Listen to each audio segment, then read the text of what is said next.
એસીબીમાં જે અરજદારશ્રીએ અરજી આપી હતી તેઓ તારીખ 17/4/2021ના રોજ અરવલ્લી જિલ્લાના મોડાસા ખાતેથી પોતાની માલિકીની ટ્રકમાં ઘઉંના કટ્ટા ભરીને મુંબઈ જવા રવાના થયેલ. તે દરમિયાન અરવલ્લી અને ખેડા જિલ્લાની હદમાં આવેલ રેલિયા ચેકપોસ્ટ કે જે કપડવંજ રૂરલ પોલીસ સ્ટેશનમાં લાગુ પડે છે, તો ત્યાં ફરજ બજાવતા પોલીસ કર્મચારી અને જીઆરડીના માણસોએ આ ટ્રકને રોકી અને જે ટ્રક ડ્રાઈવર કે જે આપણા અરજદાર છે તેમની પાસે ટ્રકના કાગળો અને જે માલ સામાન ભરેલો એના કોઈ દસ્તાવેજ ના હોય, કાયદેસરની કાર્યવાહી કરવાની વાત કરે.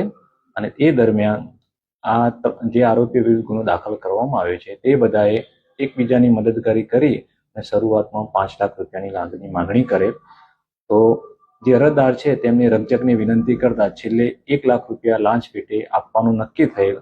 તો 1 લાખ જે લાંચ પેટે આપવાનું નક્કી થયેલ, તો તે લાંચ લેવા માટે આ આરોપીઓ એક અલગ જ પ્રકારની મોડસ ઓપરેન્ડી અપનાવી 10,000 રૂપિયા ફોનપેના માધ્યમથી ઓનલાઈન ટ્રાન્સફર કરાવી અરજદાર જોડેથી રોકડા મેળવી લીધા અને બાકીના 80,000 રૂપિયા આંગણિયા પેઢી કપડવંજ ખાતેથી મંગાવી અને મેળવી લીધા. આમ 80,000 રૂપિયા આંગણિયા પેઢીથી અને 10,000 રૂપિયા ઓનલાઈન માધ્યમથી મેળવી કુલ 90,000 રૂપિયા રોકડા અરજદાર પાસેથી મેળવી લીધેલ. આના દસ્તાવેજી પુરાવાઓ તપાસ દરમિયાન મેળવવામાં આવેલ, ટેકનિકલ પુરાવો મેળવવામાં આવેલ, સ્વતંત્ર સાહેદોના નિવેદન મેળવવામાં આવ્યું અને અરજદાર તથા આરોપીઓના વોઇસ સ્પેક્ટ્રોગ્રાફી સર્ટિફિકેટ મેળવવાની પ્રક્રિયા હાથ ધરવામાં આવેલ. આ તમામ દસ્તાવેજી ટેકનિકલ પુરાવા સ્વતંત્ર સાહેદોના નિવેદન અનુસંધાને સ્પષ્ટપણે જણાવાયેલું કે જે આરોપી વિરુદ્ધ ગુનો દાખલ થયેલો છે તે ત્રણેય આરોપીઓ એકબીજાની મદદગારીમાં રહી રાજ્ય સેવક તરીકે પોતાની સત્તાનો દુરુપયોગ કરીને એક ન છાજે જેવું કૃત્ય કરેલ હોય, આજરોજ તેઓ ત્રણેય વિરુદ્ધ ગુનો દાખલ કરવામાં આવ્યો છે.